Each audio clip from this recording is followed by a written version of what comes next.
Hey viewers, welcome back to my YouTube channel. My name is Ruth and I'm one of the co-founders of Silvercrest Coffee Farms. We are located in Kenya and we grow Arabica coffee. We market our coffee both locally and internationally. So if you're here and you'd like to be included in our buyers list, or if you're interested in buying our coffee, we encourage you to reach out to us on the numbers listed down below or the email address. And also, if you're here, you'd like to subscribe to our channel and be part of this informative channel, you're free to do so. You can subscribe to our channel and also turn on the notification bell so that you get notified whenever we upload new content. So today we will be talking about the coffee pinheads, causes, development, and impact on production. I hear people talk every day about boni or boni. Those are pinheads that are not fully developed. They also call them lights. They also have another name, floaters. So to avoid all this, there are several steps that you can take so that your coffee beans can be developed into heavy beans that will make you more money at the end of the 9-10 months, depending on the location of your coffee farm. After harvest, everybody wants to make good money. So let's get into it. Coffee production is a delicate dance between nature and nurture. One of the most fascinating and critical process in coffee farming is the development of the bean after flowering. Understanding each stage of bean development helps farmers manage crops more effectively and improve both yield and quality. What do you need to do after the flowering of your of of your of your coffee bushes? Stage one, we'll go step by step. Of course, this is after you've fed your plant, you've put all the manure, and now it's gotten to a stage whereby it can flower.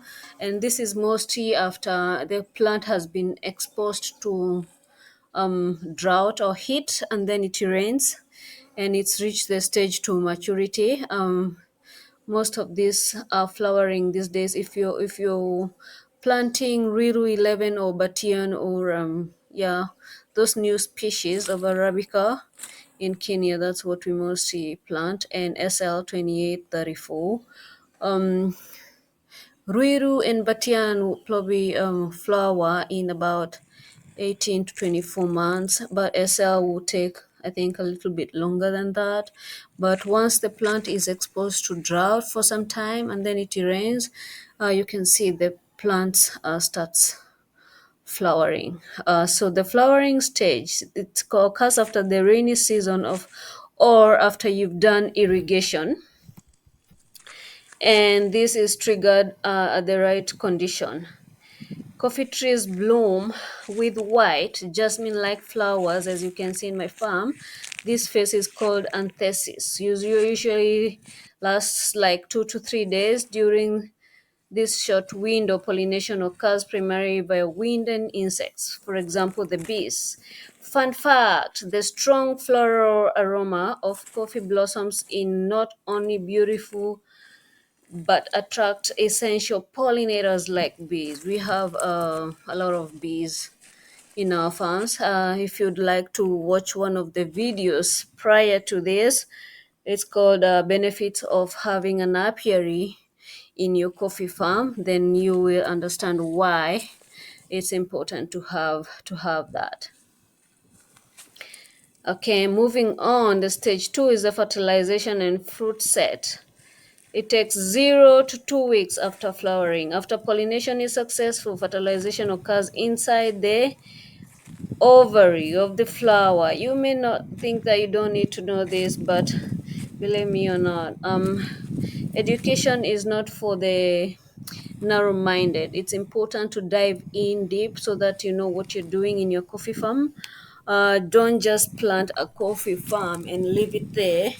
It's important to go into details onto what you are doing. Okay, the petals fall off, and this is usually in between by day 3, day 4. This is already done. Like I witnessed that in our farm, and then the tiny green ovary begins to swell, marking the formation of a coffee cherry. At this point, the seed, future coffee bean, starts developing deep inside the ovary. This stage is the most delicate, and I'll tell you why. Because this future coffee berry can abort. You need to have fed your plant very well from the beginning. You need to be very careful of coffee borer disease.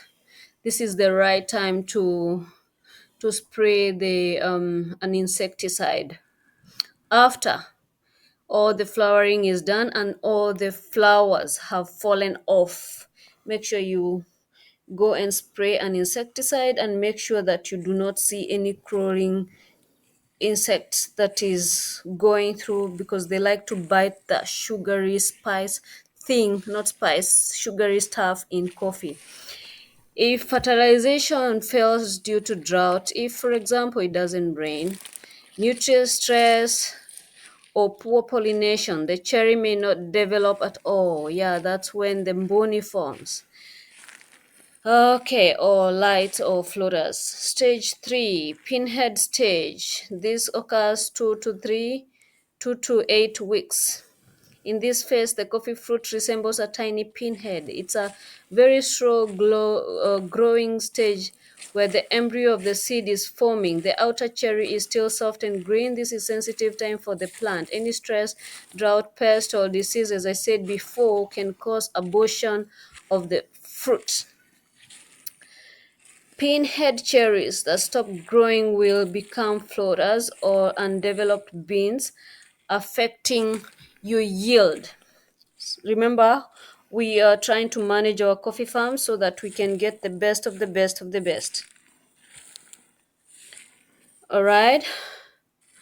Stage 4, rapid expansion of the bean. If that happens when it rains, we are praying that this rains continues April through probably August or September. I'm hoping that the rains won't stop, so that we can have a rapid expansion of the beans, 8 to 20 weeks. This is the most critical stage for bean size and density.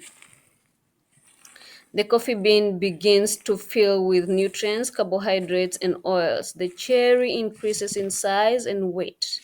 This will determine whether you have an AAA, B, PB, all those other grades. Best would be to aim for the best quality, best cup quality. These days, I don't think it really matters whether you're doing AA, though it's very important. If you can have an AAPB that has the best cup quality, you still fetch more money. I don't do irrigation in my farm, but proper irrigation and nutrition are essential during this period.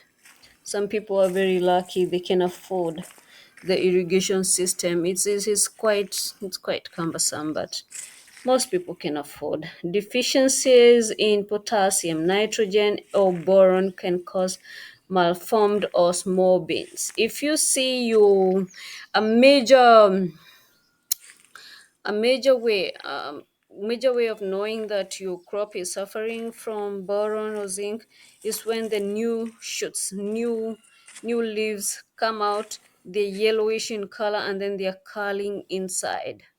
And then even after like 1 week, they're still curled inside. You That's a very good indicator that your farm is lacking boron and zinc. For potassium, you can apply, I think, NPK. I think there is a 20-20-20 that will give the nitrogen as well. But best is to go check with your agronomist. For me, I usually do I do soil testing to be able to determine at what point to add all those nutrients. This stage determines much of final bean quality, including flavor, aroma, and uniformity. Stage 5 is the maturity that we'll talk about towards the end. That's 20 to 30 plus weeks. The cherries begin to change color, going from green to yellow, orange, eventually deep red, and burgundy. Depending on the variety, inside the bean reach the full size sugars accumulate, which are crucial for the sweetness and complexity of the cup. Alrighty, this is I think my favorite part, like seeing a red farm, I think the harvesting part is one of the best. It should be harvested when the cherries are fully red and firm. They are ready for harvest. Harvesting can be done by hand. That's how we do it. Hand picking is the best because you don't want to pick the green cherries as well, or the ones that um are not ripe enough. This strip picking is done in Brazil and other places like the Philippines. I think I saw someone stripping, and then maybe Indonesia. Wow. Yeah, the way it's done there is quite different but interesting. But we do hand pick one by one for the ripe cherries. After harvesting methods like wet or dry fermentation, most people do wet fermentation in Kenya, which is fine. Okie dokie. So, and then I will tell you for sure that there are various stages of this development, but I think what you should be more careful is the fact that don't allow your pinheads to fall off. Don't allow them um, to be eaten by coffee borers. Make sure you're using the right insecticide and do scouting every day. And my final thought is coffee bean development is a long, slow process. Yes, it's long. After taking 8 to 9 months from the flower to ripe cherry, during this time, the tree needs attentive care, scouting every day, morning and evening, balanced nutrition, like some of the things you see on that farm around the coffee plant. That is manure. The more we understand the cycle, the better equipped we are to produce high quality, flavorful coffee that delights consumers around the world. Yeah, the world is a global village. You can go anywhere, we can sell our coffee to anybody. Our coffee gets drunk everywhere. So if you've come this far, it means that you enjoy our content. Don't forget to subscribe and turn on the notification bell. I'm looking for buyers for our coffee in the year 2025 towards the end, or 2025 early, and for the rest of the year. So if you're here, you're interested, you'd like to be our buyers, you're very welcome to join us. See you later.